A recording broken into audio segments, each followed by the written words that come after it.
esse é um bom tema para abordar durante uma fala mais longa, assim, né? Que é o tema de como que a gente pode olhar as pessoas que estão desabilitadas mentalmente, que estão afetadas de fato.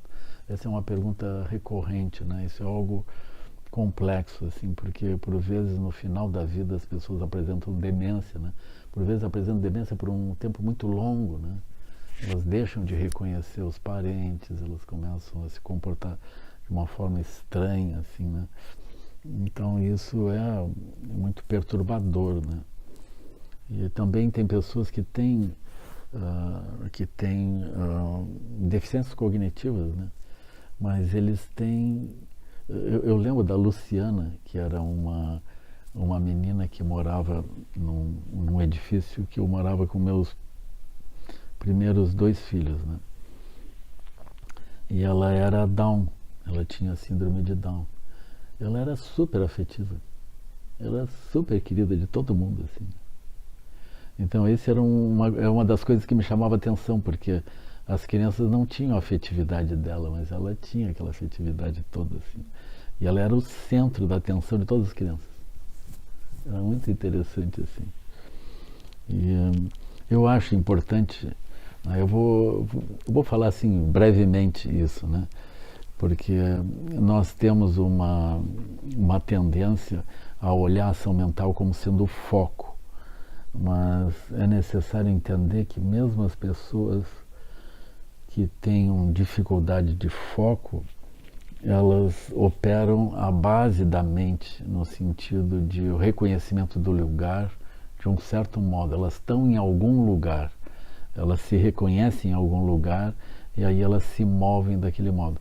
Então a ação mental, ela não é apenas o foco, ela é o reconhecimento desse lugar. Então é interessante que a gente possa ver que lugar é esse que as pessoas estão vendo, né? Que lugar é esse que eles se sentem. Eventualmente eles têm uma percepção sofisticada desse lugar. Como, por exemplo, a Luciana tinha uma percepção afetiva. Ela olhava ali como um lugar onde as pessoas são amigas e ela tinha essa relação assim, né? Eu acho que é uma tendência das pessoas que têm síndrome de Down de também poder reconhecer isso. Eu já vi outros relatos também, né? Então isso é muito, muito comovente, né? Eu acho também as pessoas que têm, por exemplo, manifestam autismo, né? Eles têm um distúrbio no foco da mente, mas eles têm uma percepção de local também, né? Então é interessante perceber esse processo, como que ele se dá de fato, né? Então eu acho que esse tema é um tema muito relevante e nós podemos ainda aplicar esse processo, né, de contemplação também para os animais, para as plantas, para os outros seres, assim. Eu acho super interessante isso, né? E por vezes a gente pensa, bom, as pessoas têm deficiências cognitivas, mas eu acho que os cachorros e gatos também têm deficiências cognitivas, a gente se relaciona super bem com eles, assim, né? Então eu não acho um grande problema, né? Não acho, assim. E, as relações com as pessoas,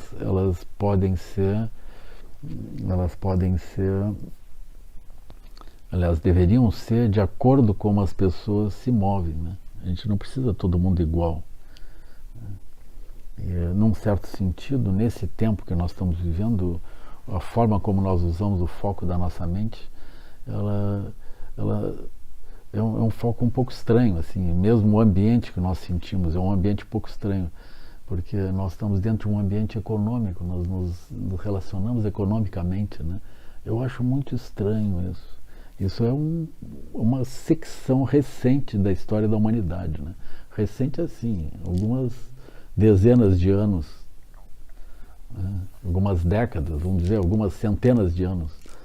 Mas o aspecto de focar efetivamente a economia como a base da operação da mente é uma coisa muito perturbada, muito perturbadora. Ainda mais que a gente percebe que é alguma coisa simplesmente destruidora para o ambiente, para a própria vida das pessoas. E as pessoas, elas têm um foco lógico, elas sabem matemática, sabem engenharia, sabem uma porção de coisas causais, mas na base da mente elas estão construindo a destruição completa de tudo. E eventualmente elas sabem, mas não conseguem alterar isso, né? Elas continuam se referenciando. Então esse é um processo grave, é um processo de alienação mental, um processo muito, muito grave, assim, né? Eu não sei até mesmo se é reversível, assim, em termos populacionais, porque a gente só vê atrocidades, né? Agora está queimando o Pantanal, está queimando assim, desenfreadamente. Eles estão sem esperança de conter o fogo, né? Aquilo vai matando a fauna, matando a flora, matando os seres todos. E as pessoas que moram ali queimam as casas deles, né? Então as pessoas se refugiam dentro das áreas que estão ainda com água. Elas vão para dentro d'água, queimando tudo. Então é uma coisa assustadora, assim. E aí a gente vai pensar, tem pessoas que provocam o fogo na Amazônia, provocam. Aquilo é espantoso, assim. Então, aí a gente pensa, bom, as pessoas têm deficiência cognitiva. Tá bem, pode ser que esses que estejam fazendo ou provocando isso não tenham deficiência cognitiva, mas eles têm outro tipo de deficiência. Tem deficiência da compreensão da realidade. Aí tu vai encontrar pessoas com síndrome de Down que são afetivas, elas nunca causariam uma coisa dessas no foco da mente delas, né? Assim. Então, a gente precisa olhar com cuidado, né? Na visão budista, nós estamos presos dentro do samsara. O samsara ele surge como uma realidade externa, como se fosse um mundo externo, mas esse mundo externo ele é delusivo, ele não é real, né? E nós karmicamente nós vamos deslizando em relação a mundos delusivos que são piores, mas isso é um tipo de perturbação mental, né? Tem dúvida. Então esse tema da perturbação mental é um tema delicado, assim, né? Tem muitos tipos tem muitas variantes dentro disso. Seja como for, o ensinamento do Buda é para nós acordarmos disso, né? A gente conseguir se livrar disso, né? Seja qual for o processo, né? Eu acho que, por exemplo, não é muito fácil, né? Mesmo para quem tem compreensão cognitiva, tem compreensão das bolhas e das mandalas, etc., não é muito fácil, né? Porque isso está enraizado naquilo que nós consideramos a nossa própria existência. Está enraizado no processo de comunicação que a gente utiliza. E está validado por dentro disso. Isso não é muito fácil de superar, né? Mas eu vejo progresso, né? Eu vejo progresso nas relações das pessoas, eu vejo progresso, por exemplo, na minha relação com a Dudu, por exemplo, né?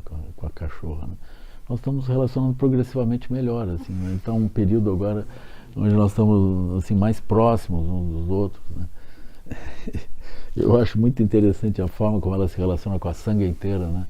Ela tem um olhar, ela olha para as pessoas, para algumas pessoas ela canta, para outras pessoas ela late, né?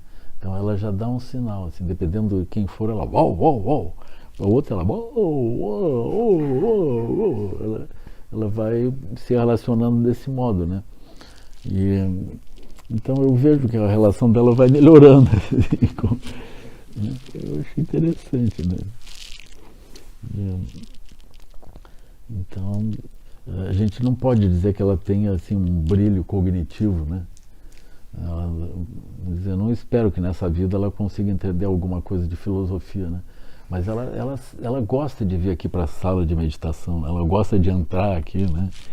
Ela não se comporta muito bem ainda, né? Mas ela tem uma tendência, assim, ela acha que aqui tem alguma coisa boa. Eu acho isso interessante. Né? A gente entender, se a gente for olhar o tamanho do cérebro, é bem menor, né? É assim. Mas eles têm uma capacidade. Eu acho que cachorro e gato, assim, quem tem essas relações, eu acho interessante, porque as pessoas dizem, não, eles percebem minhas emoções, sabem como é que eu estou, eles se aproximam de um jeito ou de outro, de acordo com como eu estou. Então tem isso, assim, né? Então, o tamanho do cérebro e o aspecto cognitivo, ele não é o ponto mais importante. Então a nossa mente, ela não é o cérebro. Então eu acho que esse tema é um bom tema, né? Eu não considero que eu tenha esgotado, eu só aumentei a confusão, esse é o meu objetivo aqui, né? Tornar esse tema mais relevante, né? Mas mais adiante pode ser que a gente possa olhar isso de uma forma mais estruturada.